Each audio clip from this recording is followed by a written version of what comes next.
part of the Dark Side of the Ring is talking about Chris ending up falling into a painkiller addiction after breaking his neck. In the WWF in Madison Square Garden, I've written painkiller, I think it's more Somas, the muscle relaxers, and then he hurts his back in ECW. Him and Lance Storm are doing these off-the-top rope power bombs every single night, and then, the story goes on the show. Chris goes to the doctor, and the doctor says, where's the accident report? And they're like, what do you mean? Well, you were in a car crash, weren't you? After they've done scans. And said, no, I'm just a professional wrestler. So that's quite terrifying, just like how much punishment, especially in the 90s where, these huge moves were starting to become really prevalent and doing them every night as well. He forms the triple threat with Bam Bam Bigelow and Shane Douglas with Francine. I'm going to move on. I might save that question for another time. Chris goes at the end of from the WWF at the end of 1996. Tammy is fired mid-1998. She was doing this whole Soma thing more recreationally speaking rather than for pain, but she got caught up in it as well and was fired. They both end up in ECW. Now, aside from the attitude and substance issues, Tammy leaving the WWF was also partially because Sable had usurped Sunny as the sort of it girl in the WWF, especially by 97. I know you left at the end of 96. But did you ever see, I know you sort of hinted towards it before, did you ever see Sunny and Sable talking together or ever being pally? Never. And I wouldn't expect to see them together or pally. Talking about the Somas are very addictive. Mm-hmm. Sending them to Puerto Rico or sending anybody to Puerto Rico with a substance abuse problem is like turning a kid loose in a candy store. Exactly. Because you could go to Puerto Rico, you could buy 1,000 Somas over the counter at one time. I used to know guys who would fly to Puerto Rico just to buy Somas and fly back the same day. And they were legal. So even if they went through,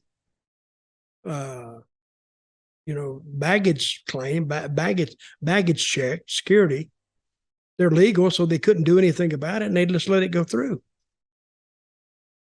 See, I used to know guys, they would take like 20 Somas a day. Now, of course, the more you take, the more goofy you get and sleepy. And if you see somebody over there, they're on Soma, so they're asleep, they're passed out.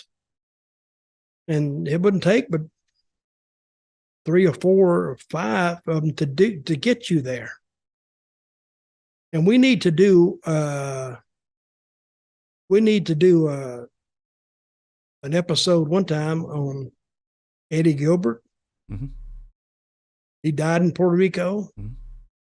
And he said he died of a heart attack, which may be true, but I think he was Soma addicted too. Well, the heart's a muscle.